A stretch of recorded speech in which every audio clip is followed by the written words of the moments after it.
André Gernez a eu une intuition très forte qui a remis en cause les bases de la biologie, en tout cas de la biologie en matière de cancer.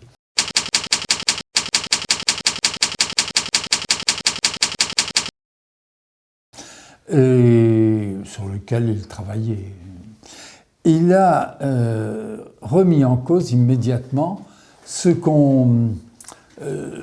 qui était considéré comme acquis, comme complet à ce moment-là, c'est-à-dire qu'une cellule, à un moment donné, se dédifférencier. Une cellule hépatique, une cellule de la peau, une cellule glandulaire, elle n'assure plus sa fonction, elle se dédifférencie pour pouvoir se diviser. On sait que la cellule est la plus petite unité constituant du vivant. Cette cellule, constituée d'un cytoplasme, d'une membrane et d'un noyau, va se diviser de nombreuses fois pour pouvoir constituer un être vivant complet. À chaque division cellulaire, 2 cellules vont être formées. C'est pourquoi on emploie aussi l'expression multiplication cellulaire. Ces multiplications cellulaires permettront les phénomènes de croissance et de renouvellement cellulaire, les cellules filles étant strictement identiques aux cellules mères. C'est ce que moi j'ai appris en fac, c'est ce que mon épouse a appris en fac, voilà. Or, c'est faux. Une cellule qui a une fonction, assure sa fonction et meurt dans sa fonction. Par contre, il y a des cellules souches, comme on dit, qui, vous en avez entendu parler très certainement des cellules souches, bon, qui,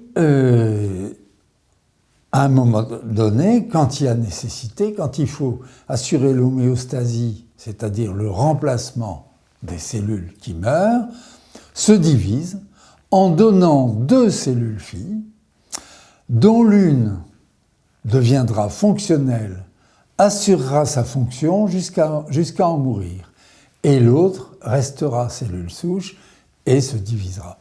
Ce qui permet d'éviter qu'une fois atteint l'âge adulte, que la croissance s'arrête. Ça permet, parce que sinon ce serait exponentiel. Tandis que là, voilà, il y a donc le principe d'homéostasie qui est assuré. Alors ça, c'est André Gernez qui l'a amené dans les années 60. Immédiatement,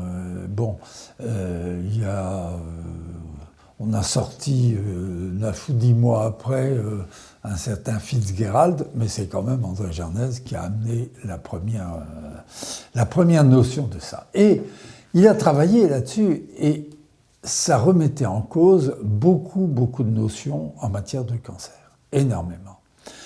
Et il a donc écrit des livres, publiés à compte d'auteur, parce qu'il n'avait pas l'accès aux médias et en tout cas à se faire chapeauter pour payer l'impression du livre, donc il a fait à compte d'auteur. Et il a publié en quelques années 4 livres, dont le premier, Néopostulat biologique et pathogénique, ensuite Carcinogénèse, ensuite Cancer, dynamique et éradication, et enfin Lois et règles de la cancérisation. Voilà les 4 livres qu'il a publiés. Alors moi, j'interviens pourquoi là-dedans ? Eh bien, tout simplement, nous avions un certain nombre d'années de différence, mais je connaissais André Gernez parce que mon grand-père, ça ne sera peut-être pas nécessaire de le donner dans le livre, mais enfin dans la vidéo, mais mon grand-père était un homme extrêmement brillant, médecin, fondateur de l'Union des bureaux d'aide sociale de France. Tout ce qui est devenu les centres communaux d'action sociale, c'est lui, qui est à l'origine. Et c'était une intelligence brillante, médecin. Les 2 intelligences, le vieux mon grand-père et le jeune André Gernès avaient fait tilt. C'est comme ça que j'ai été amené à le connaître. Et on se retrouvait, André Gernès et moi, parce que nous étions deux latinistes distingués. Voilà. Moi, j'aimais bien le latin, et puis voilà. Alors, il y a toute une histoire, mais ce serait un peu long de la raconter. Voilà comment je suis entré dans cette histoire. L'avantage par rapport à la biologie traditionnelle qui disait qu'une cellule se dédifférenciait pour se diviser, c'est que ça permet de maintenir l'homéostasie et surtout, ça permet d'expliquer pourquoi il y a la cancérisation. Ce qu'a amené André Gernès, c'est l'explication, la carcinogénèse. C'est son deuxième livre. Pourquoi ? Tout simplement parce que, nous allons très très vite, là c'est très schématique, hein. Il y a la notion d'anabolisme et de réceptivité. Vous avez un stock de cellules souches, mais ce stock est énorme, mais a quand même des limites. Après la naissance de l'enfant, les cellules souches gardent environ la capacité de 50 divisions. Vous voyez ce que ça représente, en sachant que grosso modo, pour la plupart des cellules, la division se fait une fois par trimestre, à peu près. Donc, ça serait très court point de vue vie. Il faut donc qu'il y ait beaucoup de cellules souches. Si à un moment donné, un organe a besoin de renouveler les cellules, parce qu'il y a la mort des cellules, et qu'il n'a plus, que son organisme ne peut plus répondre avec des cellules souches en nombre suffisant pour remplacer les cellules qui sont mortes, eh bien il fait appel à des cellules mutantes.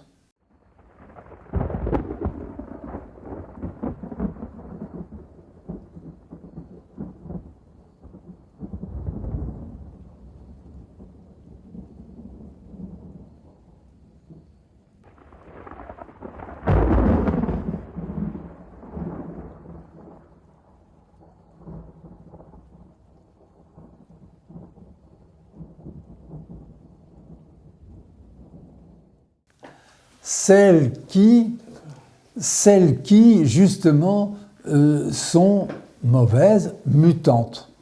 Mutantes. Et ces cellules mutantes ont une force par rapport aux cellules saines, qui est celle de se diviser en deux cellules souches, elles-mêmes capables de se diviser en deux cellules souches.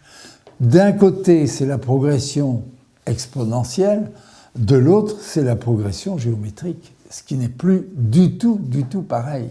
C'est pourquoi, sur les courbes de cancérisation, d'autres courbes que vous avez ici, je pense, je vais me rappeler,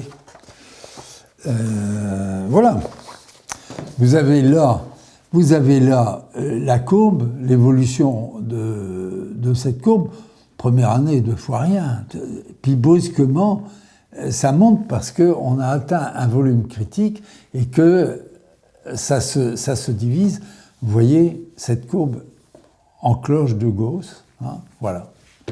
C'est le développement du cancer. Parce que chaque cellule du cancer peut en donner 2, qui elle-même en donne 2 autres, etc. Voilà. Alors c'est ça l'avantage, c'est ça l'explication, si vous voulez, de la carcinogénèse. Bon. Résumons. Normalement, quand tout se passe bien, nous avons une cellule souche qui se divise en 2 et donnera une autre cellule souche pour continuer la lignée cellulaire et une cellule fonctionnelle qui donnera les tissus, les organes, etc.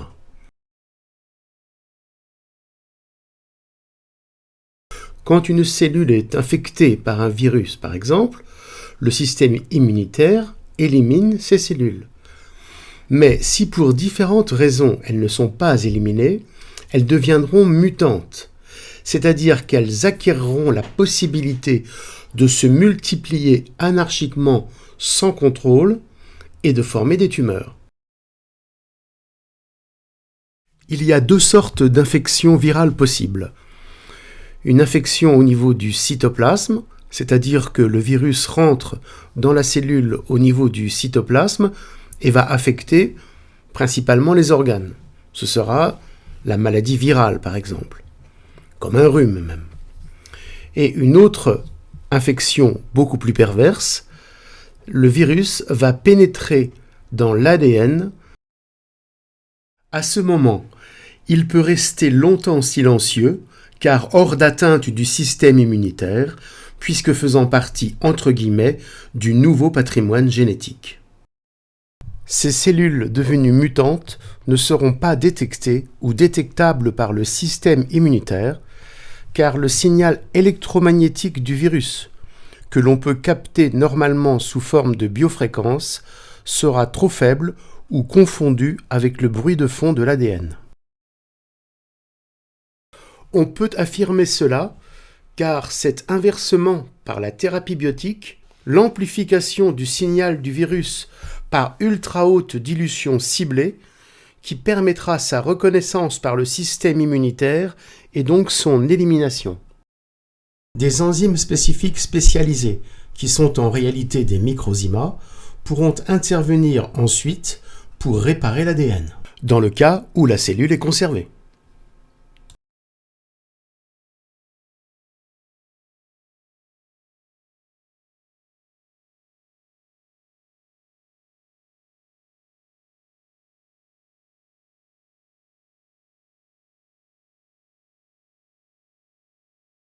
Mais ça débouche sur beaucoup d'autres choses. Par exemple, il était admis, et c'est un autre travail d'André Jernet, il était admis depuis Ramón y Cajal au début du XXe qu'on naissait avec son stock de neurones et qu'on n'en aurait pas plus. C'était un dogme établi par un maître, nobélisé de surcroît, enfin bref, hein, personne n'a remis en cause. Or, c'est faux. Tout le monde sait maintenant que le cerveau garde des capacités plastiques et qu'il y a des cellules, des neurones qui peuvent encore se diviser. Voilà. Alors, qui est-ce qui a amené ça? C'est André Jernet. Alors, vous voyez, ça fait énormément de modifications fondamentales. D'une part, la carcinogénèse, d'autre part, la neuroplasticité. Ça a bouleversé la médecine, ça la bouleverse. D'ailleurs, ici, vous avez une liste des maladies dégénératives traitées par André Jernet. C'est énorme. Hein, myopathie de Duchenne, autisme, hémophilie, schizophrénie, sclérose en plaques, carcinogénèse, cancer athéromatose, Parkinson, Alzheimer. Hein, vous voyez, et par conséquent, ça a été très mal reçu. Ça remettait en cause beaucoup trop de choses. Alors, quand je dis que ça a été mal reçu, c'est faux. Ça a été reçu d'une manière extraordinaire quand il a publié ses premiers travaux. Le premier livre a été reçu. Il faut lire les lettres des gens des académies mondiales. Hein. Et puis, l'arrivée du deuxième livre, rapidement, la carcinogénèse, ça a été le blocage. Ça mettait en cause une quantité de choses. Comme je l'ai entendu, ça, je l'ai entendu moi-même. Hein. Oui, je sais, Jernet. À propos de cancer, beaucoup en meurent, mais combien en vivent? Je ne donnerai pas de nom. Mon but n'est pas d'agresser qui que ce soit, mais c'était un grand maître de la cancérologie. Actuellement, beaucoup des traitements appliqués en matière de cancer découlent des novations apportées par André Jernet. Beaucoup. J'en donne quelques exemples. Il y a 50 ans, quand j'étais jeune médecin, on traitait le cancer par des doses massives et continues de cytostatiques ou d'antimitotiques. Hein. Maintenant, vous ne voyez plus ça. On fait une petite séquence, on attend un petit moment, on recommence. Ça, c'est bâti sur les théories d'André Gernet. Entre autres. Alors, il y a la thermorégulation, si on essayait de traiter en chauffant les zones cancéreuses, parce qu'elles sont plus sensibles à ce moment-là. Tout ça, c'est dans ce qui découle des théories d'André Gernet. Mais ce qui découle surtout, le plus important, c'est la prévention. Alors cette prévention que j'ai établie avec André Gernet, c'est moi qui l'ai établie, la prévention, parce qu'André, la thérapeutique elle-même, lui était radiologue, moi j'étais médecin installé, donc voilà. Et on a établi un schéma thérapeutique qui concerne les personnes on considère, si vous voulez, qu'il faut l'appliquer entre 38 et 65 ans. Pourquoi ? Bien parce que 90% des cancers débutent dans cette période-là, entre 38 et 65 ans. Alors évidemment, dans la prévention que nous proposons, la jeune femme de 28 ans qui fait un cancer du sein, ou l'enfant, j'en ai eu dans ma famille, une petite cousine qui fait un ostéosarcome, ne sont pas compris dedans, bien entendu. Mais la prévention du cancer qui a été établie a donné expérimentalement des résultats extraordinaires. Mais il est évident que les pouvoirs publics ne voulaient pas souscrire à ça. Parce que il est évident que ça aurait entraîné en quelques années un allongement de la durée moyenne de vie et des problèmes sans nom pour les retraites. C'est déjà un problème maintenant, mais alors ça aurait été... Bon, alors du coup, ça a été bloqué. Et le blocage est absolu, et encore maintenant, absolu. Alors on s'est contenté de proposer, ce que proposait André Gernet d'ailleurs, hein, la prévention par une alimentation saine, etc. Ça, évidemment, ça risque rien, c'est très bien. Il faut le faire, on le conseille nous aussi. Mais il est évident que ce n'est pas suffisant.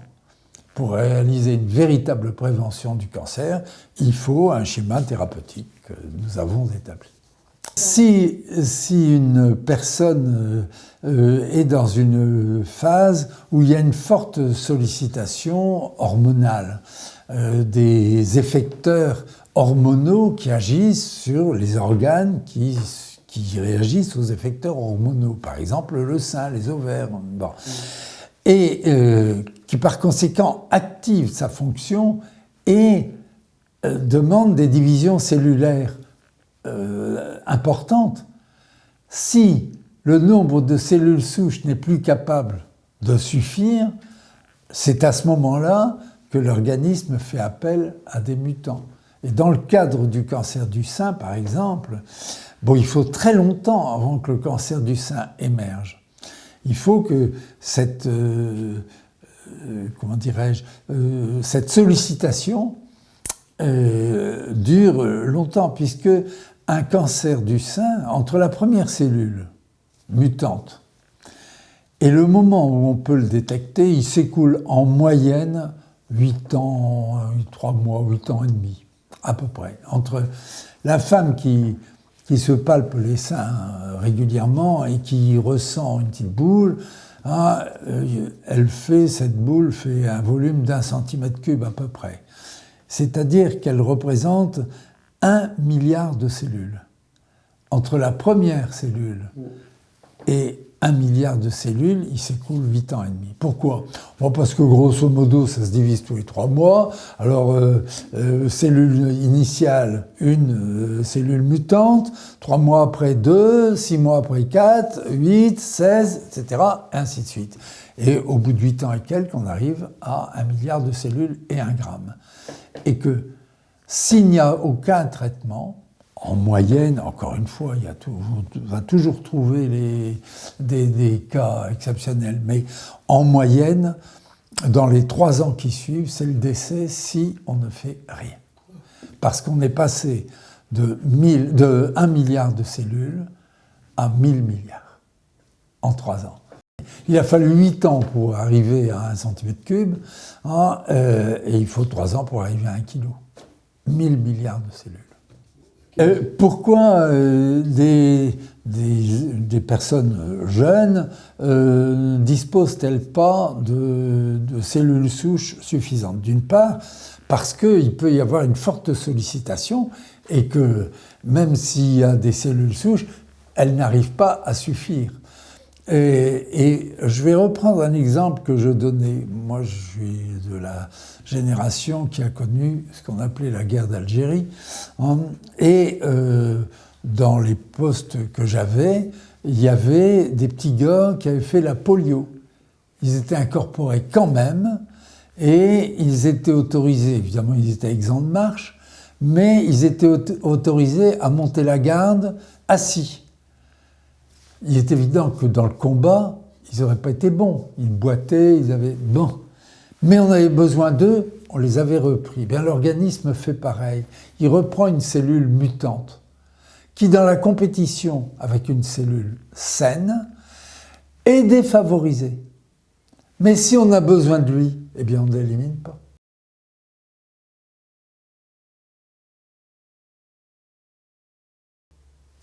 Voilà.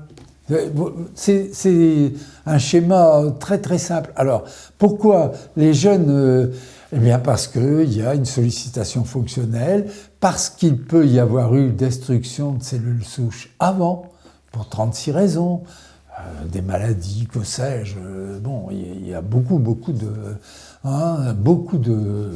causes pour diminuer ce nombre de cellules souches. Alors, voilà pourquoi il y a une cancérisation à tout âge. Mais effectivement, quand on vieillit, le cancer évolue beaucoup plus doucement, évidemment. Le processus de cancérisation des petits est le même que pour chez l'adulte, le processus de cancérisation. Et vous dites, dépister entre 38 et 65 ans, non. Alors ça, c'est une chose que je veux mettre au point, ça vous pouvez l'enregistrer. Le dépistage précoce, c'est vraiment un abus de langage, pour ne pas dire une escroquerie. Quand vous pensez qu'un cancer du sein qu'on peut détecter par ces dépistages précoces, radio du sein, etc., enfin bref, hein, on le fait après 8 ans d'évolution. On ne peut pas parler de dépistage précoce. D'où, à mon avis, la nécessité d'une prévention générale du cancer avant. Et c'est cette prévention qui doit être établie entre 38 et 65 ans, pas le dépistage.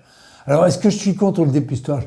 Je ne suis pas contre le dépistage, bien que les radiations multipliées n'arrangent pas les choses, hein, mais je ne suis pas contre le dépistage. Mais parce que ce dépistage doit avoir lieu, parce qu'on ne fait pas de prévention réelle du cancer. Hein ?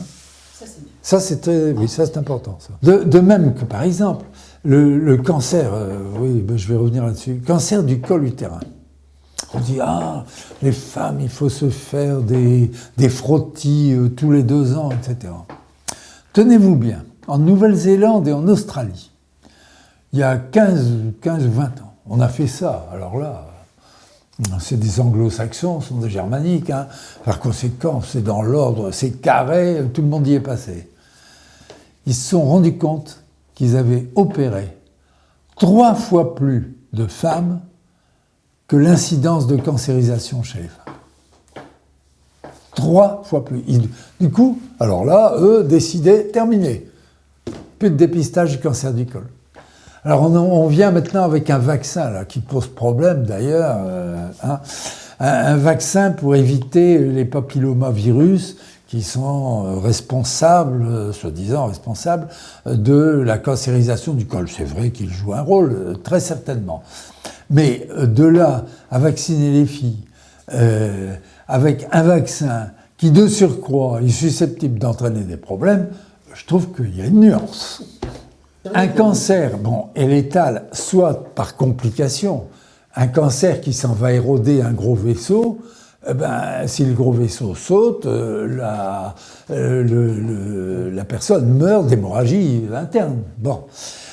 Mais si il n'y a pas de maladie intercurrente qui vient emmener le patient et qu'on ne fait aucun traitement, le patient mourra quand le volume global du cancer atteint 1 kg et 1 milliard de cellules. Là, et 1000 milliards de cellules. Là, c'est létal. C'est létal parce que les toxines sécrétées par ce cancer, de toute façon. Alors, quand je dis 1 kg, c'est pas obligatoirement la tumeur primitive. Ça peut être 1 kg avec toutes les disséminations, les métastases.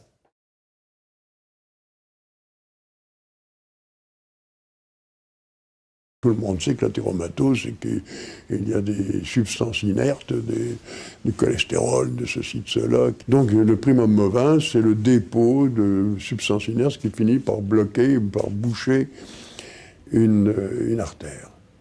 En fait, c'est pas vrai du tout. Ça, c'est un phénomène secondaire. Le primum movens, qui est tout à fait à l'origine, c'est une dégénérescence des fibres musculaires lisses de la média. L'artère a trois couches, si vous voulez. La média, c'est une couche musculaire qui permet au vaisseau de se contracter ou de se dilater, et ainsi de suite. Et c'est une dégénérescence des vaisseaux qui initie le processus athéromateux. La véritable donnée, à notre sens, n'est-ce pas, c'est la donnée histologique qui veut que ce soit dégénératif au début et que ce soit donc cousin germain, sinon une cancérisation des cellules musculaires lisses de la paroi moyenne. On vous envoie ça.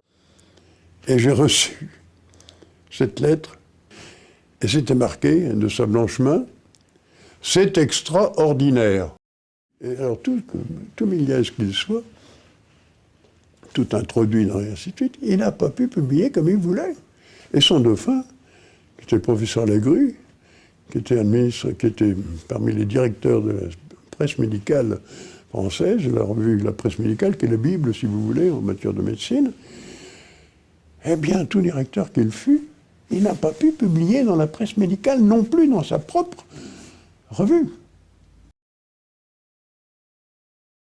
Je suis cardiologue et je voulais vous faire part de mon inquiétude vis-à-vis du ressenti de nos patients, notamment vis-à-vis des statines, des anticholestérols, qui ont prouvé de façon éclatante leur efficacité, en termes préventifs et curatifs, je dirais, ou en tout cas de prévention secondaire, que j'ai été consterné d'avoir vu dans la manifestation contre la nouvelle formule du Levothyrox, le docteur Even, qui est le principal adversaire des statines et qui a sûrement des centaines de morts à son passif. Les cellules cancéreuses qui disséminent dans l'organisme, elles passent par où? Par voie sanguine, par voie lymphatique. Elles passeraient par voie lymphatique, autrement dit, par la voie qui comporte le plus de cellules immunitaires, et elles ne seraient pas détruites. Bonne question. Alors ? C'est là la réponse. L'immunité n'est pas le mécanisme de la cancérisation.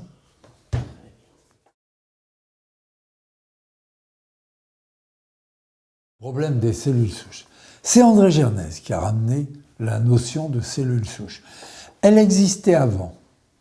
Dans un livre de biologie, le Stock, daté de 1932, il est question de cellules, je ne sais plus si le mot cellule souche est utilisé, mais enfin, la notion y est, mais sans savoir à quoi elles servent. C'est André Gernez qui a dit, mais il y a des cellules souches, et à quoi servent-elles? Et c'est lui qui a apporté la solution. Voilà. Alors, du coup, évidemment, les cellules souches, ça fait rêver, et puis on utilise des embryons pour avoir des cellules souches, alors qu'on aurait toutes les cellules souches qu'on voudrait simplement dans le cordon ombilical. Moi, dans mon métier de médecin, ce que j'aimais bien, c'était de faire des accouchements. J'ai mis 1700 bébés au monde. Ah, bon, mais bien qu'étant généraliste, je suis un des derniers généralistes en France à avoir fait beaucoup d'accouchements. Bon, mon grand-père était le référent ici en matière d'obstétrique et ça m'a amené évidemment plus facilement à ça. Mais si on prenait les cordons ombilicaux et que le sang qu'il y a dedans, ben, ça suffit, on a ce qu'il faut, il n'y a pas besoin d'en avoir plus. Mais enfin, bon, ils veulent utiliser les embryons, il faut surtout promouvoir l'avortement et promouvoir l'utilisation des embryons à des fins scientifiques.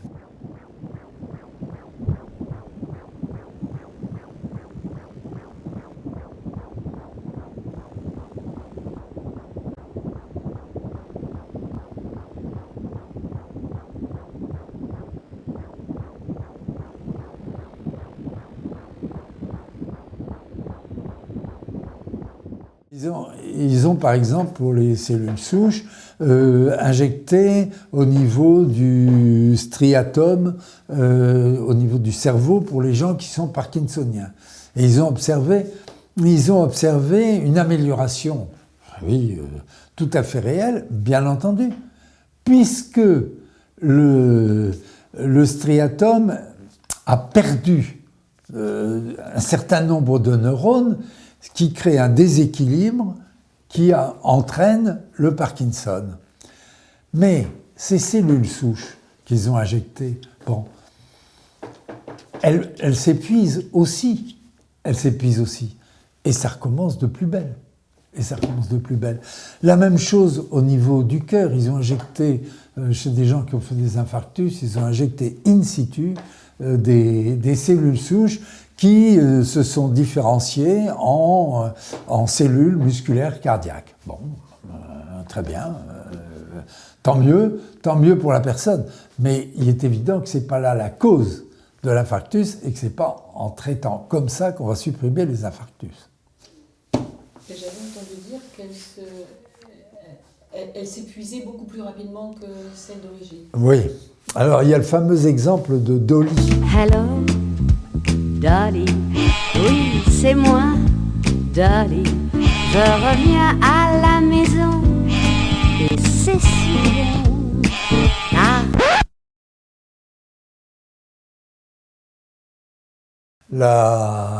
La brebis clonée. Hein. La brebis clonée, c'est simple. Ils ont pris des cellules qui avaient déjà utilisé un certain nombre de leurs divisions possibles, et par conséquent, quand elles sont arrivées au bout de leurs divisions possibles, elles sont mortes. C'est tout.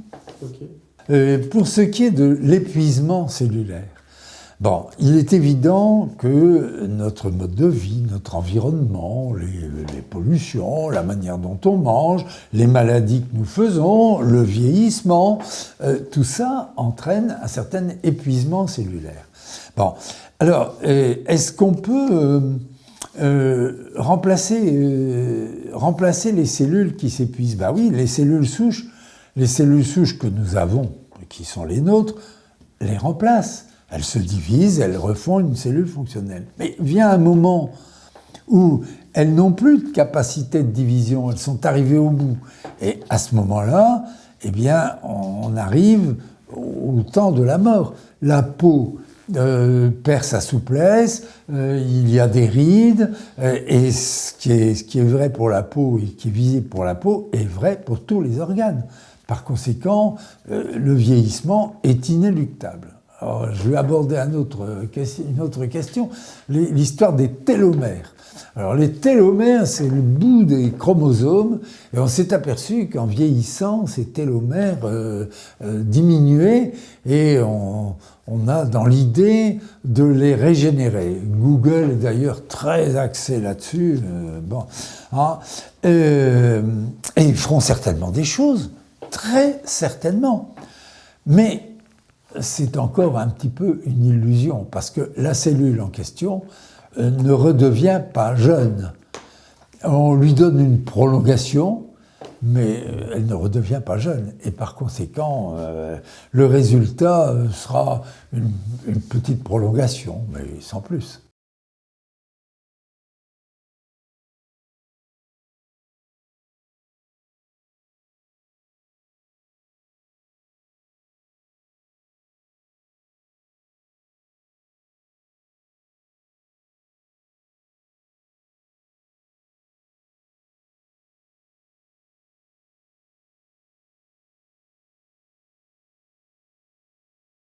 le riche a amené les cultures de cellules. Le riche, c'était un très grand nom dans les années 1920-1940. Bon.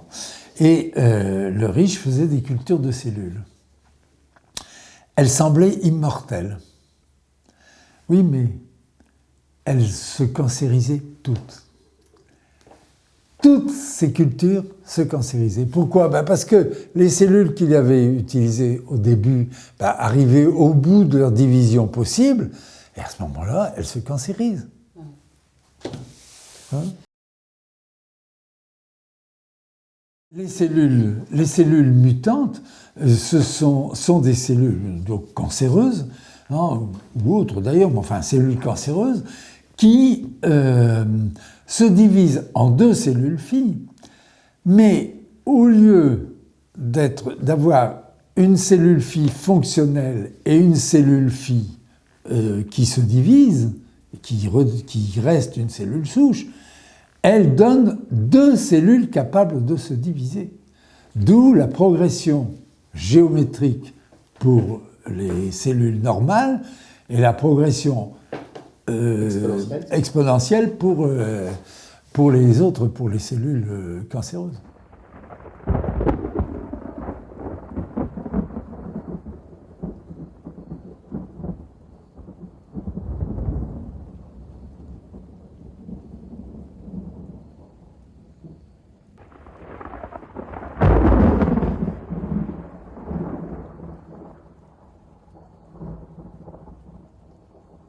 Et ce qu'il faut dire en conclusion de cette conversation sur les découvertes et les apports d'André Gernez à la biologie fondamentale et humaine, c'est que ça ouvre des voies de recherche extraordinaires pour 80% de la pathologie.